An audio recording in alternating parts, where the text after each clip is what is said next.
international paper and packaging company Mondi said South African packaging business, which it plans to spin off from the group, will be listed on the JSE in July under a new name. This is part of the company's strategy to separate its paper and packaging interests through a demerger announced last month. The new company will be called Impact. Yeah, well, obviously no numbers on it yet. Impact MPT, as it only said, coming next July. Chris, I want to come to you first. Reading at it, I mean, the first thing that strikes me is they're not unbundling into the PLC arm, so London shareholders don't get. They're going to reweight, as I understood, the holdings. So in fact, the PLC will have a little bit more of Mondi Group, of Mondi, and the local guys a little less Mondi and a little bit of the Impact. Well, they're almost in a sense de-risking themselves in a sense and moving a little bit more away from South Africa/emerging markets. I think that's probably quite a good way to put it, in fact. So effectively what they're doing is they're taking the corrugated packaging side out of it, the rigid plastics, which is largely concentrated in southern Africa, which is, I suppose, is why they're giving it to a dividend in specie, effectively, to the local shareholders. And from what I can gather, it probably won't trade in a particularly high PE. It'll be a lower PE than even Mondi. So yes, it probably is de-risking the business. Yeah, that's a good way of putting it, I think. It's also interesting because I spoke to, again, I alluded to the fact that I spoke to a few traders today, and they said it's actually going to be far more complex now because we'll have the PLC, we'll have the Limited, and we'll have the Impact as well. So fascinating structure that we're seeing. Would you concur with that? Do you think they're de-risking themselves in a sense? Yeah, I think so. I think it's a nice deal, and that Mondi PLC can now concentrate on the Eastern European packaging side of the business, and Mondi Packaging can get on with what they do best without having to worry about Mondi. They can take hold of the growth opportunities that they see. So I think the timing's right. It's a cyclical business. It's packaging, cyclical. Nampak, we saw their results come through and that they're moving in the right direction. So I think the timing of the deal is also very good. They've got, they're dominant, number one in corrugated packaging, number one in carton board, number three in rigid plastics. Certainly, you said it's a cyclical. When the economy gathers speed, we saw GDP numbers today, it's moving in the right direction, but it still feels a little bit wobbly, a little bit shaky. As things get better, the packaging guys should do a lot better. We saw it from Nampak. We patently didn't see it from Astropak. Yeah. No, we didn't. But yeah, Nampak results were good. I think this is going to be a mid-cap. This is going to be a bigger business than what Astropak's going to be. I think I did a very back of the envelope calculation. I think it's safe to say that you're going to look at around 4 billion rand market cap, which is going to put them on a PE in the range of about 12 times. So, as Chris says, slightly below what Mondi PLC trades at. So I don't think it's going to look overly cheap. It's not going to look overly expensive. So yeah, I think it's a nice addition to the market. I'm glad you mentioned Nampak, because when we chatted to the Nampak CEO, also alluding to the fact that competition in South Africa is heating up extensively. We know that Impact has got a bit of exposure in other countries as well. Do you think that's the way to go? And we keep asking this question. It seems that Africa perhaps is the way to go. But one thing that Nampak has got is that they've got a very strong footprint in the likes of Angola and other countries as well. Do you think that's the next step for these guys? Look, I've been an Afro optimist for a long time. I mean, if you look at the kind of economic growth that's coming out of most countries in Africa these days, and it's not just in resources, it's in consumer-facing industries. And there is this kind of indirect relationship with the packaging companies there. So yeah, look, I think you're right. It is very much the way to go. For Impact, for their board of directors and the businesses, etc., do they benefit from being out of Mondi? I mean, in terms of, they can go do their own strategies. They don't have to line with the broader group.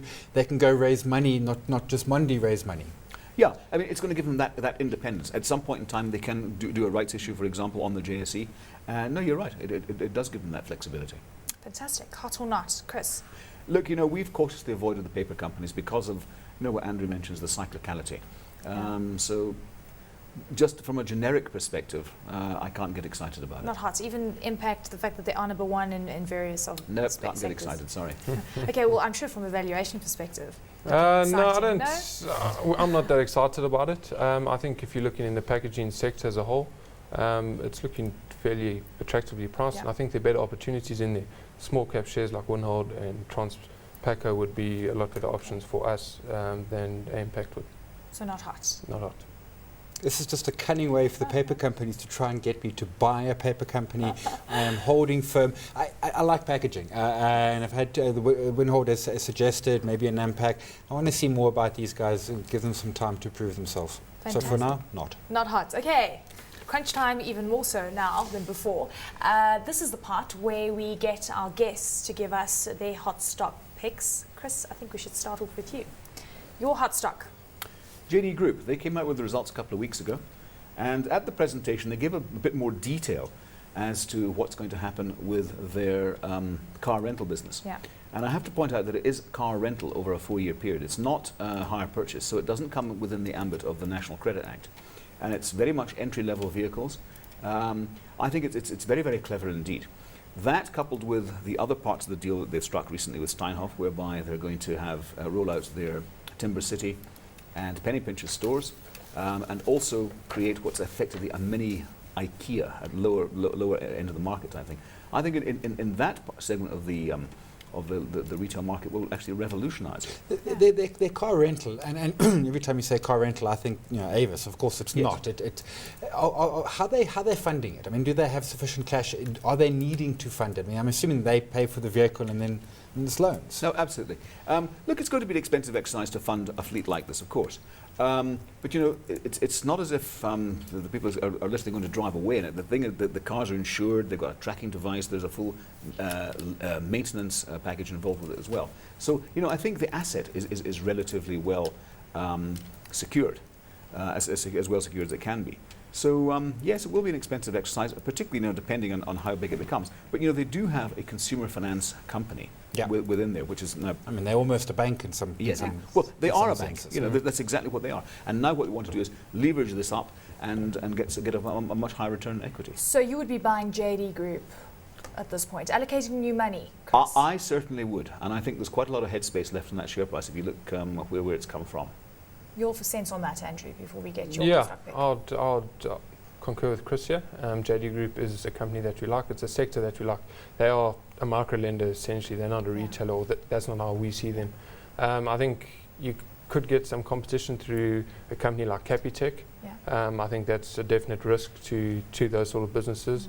But definitely I like them. Okay, so it's time for your hot stock pick. ELB Group. Yeah. We've been a fan of the construction sector for some time, and I wouldn't call this, although it sits in the construction sector, I wouldn't call it a construction company as per se. Yeah. They rent or your heavy vehicles, heavy equipment to mines and construction companies. It's about a 700 million rand market cap at the moment, and that sits with cash on the balance sheet of about 550 million rand. That's granted, all of it's not free, but that's exceptionally attractive to a value manager. Trades on a PE of around 6, has been priced like a construction company. This isn't a new company when all the construction companies started to list 4 or 5 years ago. E.L. Bateman's been around for many years. It's a fairly, not many institutional investors look at it because it's quite a small company. It's fairly liquid, so it's difficult to trade in. But 2 years ago it was 9 rand a share. Today it's in at 20 rand a share, and you're still seeing the same value metrics that you saw 2 years ago. So it's the Protec. I mean, they're renting those big yellow trucks and the like. And they're not taking the risk of doing the mines and stuff. They say, you need a truck, we got a truck. Yeah, it's very similar to Protec. We saw their results out today. They've been concentrating on the mines, and they grew their revenue. Granted, that was at the expense of their margins.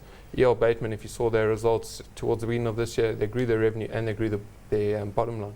So they're not quite in the same boat there as Protec are. I think they've been around a bit longer. They've got a bit more of a reputation than Protec does. And they've just won some very good contracts. Is this a buy and hold stock? Yes, definitely. This isn't a short term. It's not going to shoot the lights out tomorrow. It might even go lower tomorrow. The construction space is a bit in the doldrums. Don't be too pessimistic. The last liquid stock mentioned in this show went up the following day. Actually, very true. It's up 60% over the past year, so my money would be no, it's not going to go down tomorrow. Fantastic. There we go. Simon, very quickly. You've got like 2 seconds. I think ELB is well with the punt. I haven't had a good look at them, but I'm going to go do some digging in that space.